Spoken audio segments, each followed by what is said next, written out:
Hey everyone, I'm Russell. We're back out here at Heritage Grove Pecan Farm. And this is a graft that I did last year. This is going to be another Kanza graft. And again, I'm trying to stay out of the frame as much as I can because I want you all to watch what's going to happen when I unwrap this graft here.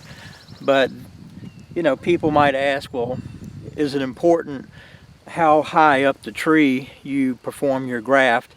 And I'd say probably not really. Probably some good arguments about why you'd want to do it lower on the tree, but that really depends on the diameter of your rootstock and the diameter of your scions. You want your rootstock to match up as close as you can with your scion in terms of the width or thickness or diameter, so you stand a better chance of getting a good fit on here. So anyway, this is another Kanza or Kanza. Again, I did get this from Dr. Bill Reed or William Reed out in Chitopa, Kansas. He mailed this to me. And this is about maybe 3 feet up from the ground where I performed this graft, and it's been very successful. You can see I did this in April of 2022, and we're here in April of 2023. And so I'm going to go ahead and get started on cutting out this graft material.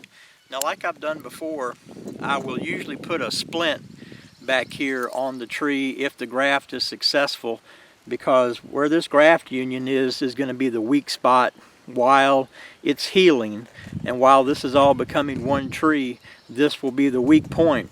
And you can see up here on this side, maybe it'll pick it up on the camera, but this is the top of the scion, which is basically the wood I use for the grafting, and this down here is the base of it. And I'll take a splint if it's going to work, and I come below the graft union several inches and then back up above it, and I'll wrap electrical tape to hold this splint on here, because if you don't do that, this is a really weak part, and if you get a bird to land on top of this scion right here, when it takes off, the force of that bird leaving the tree could actually snap this graft off, and then you've ruined your graft for the entire year. So anyway, let's go ahead and unwrap this tape here that's holding this splint on, and then we'll go ahead and get to actually unwrapping the graft itself. So I just use electrical tape. It works really well. We've got the lower part done. Let's unwrap it up here at the top. It does a good job. I learned this the hard way. I've had too many beautiful grafts break out for one reason or another, and sometimes it can be a thunderstorm that would come, and when all the rain comes on these branches and on these leaves, I know it may not sound like it, but they'll get really wet, really heavy, and you get some driven wind behind it, and it'll break this joint off, and it's a real sad thing to see that happen, because all your work then is down the drain. So alright, I think we can unwrap it. I found an end up here. So again, I put this black tape on the actual graft for strength so that my graft doesn't break out.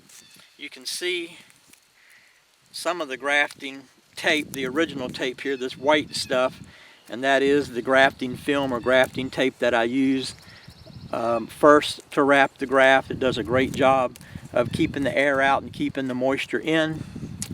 So we'll just keep unwrapping that electrical tape, and we'll see what happens. It's a nice spring morning here on the farm. We just had a thunderstorm come through a few minutes ago, so it's a little damp out here and a little cloudy. But anyway, this is what it looks like. And there's my rubber band that I use in the grafting process. We'll just cut that off. We don't need him anymore. And this is a beautiful graft. Again, I use the 4-flap banana graft method. And if you look closely, you can see the original 4 flaps around this tree. Now, the bonding area is really going to be down here where the 2 pieces of wood come together. The original rootstock or the host, and then the scion, which is the little piece over here. So right there at that bulging point, that's where the two trees bond together, or the two pieces of wood bond together. And then from there, the moisture that is picked up through the roots and the vascular system, they come into this scion here, and they, through scientific processes and the biology and the chemistry of the tree, then that new piece you add on becomes one with the host stock here, and it will continue to grow for many years and develop into a beautiful tree. We're going to see about zooming in here a little bit closer so you can see a close-up of what's happening with this graft. And you can see right here one of the flaps in the 4-flap method, and there's another one right here, and there's another one here, and then one on the back side. But that's what the graft union looks like all the way around the tree.